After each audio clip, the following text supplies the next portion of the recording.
Sir नमस्ते। नमस्ते। कहाँ से आए सर आप लोग? ओडिशा उड़ीसा से आए हैं।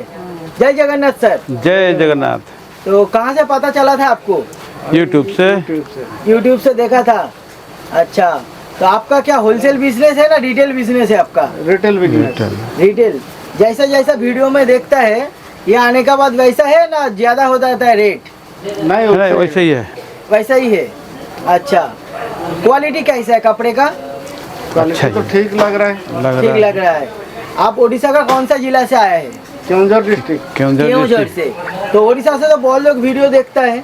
दो कुछ लाइन उनके लिए बोलिए, ओडिया में बोलिए कुछ जो लोग देखता है। पर हमको बहुत भल लगला। हाँ। और रेट भी ठीक लागुची। जो भाई माने एटी के आसीबा पाई चाहूची। हाँ, जो माने आसीबा पाई चाहूची आसिकरी नहीं परिवे। नहीं परिवे। बढ़िया बढ़िया माल मिले ठीक है। हाँ बढ़िया माल। ठीक है सर। जय जगन्नाथ सर। जय जगन्नाथ।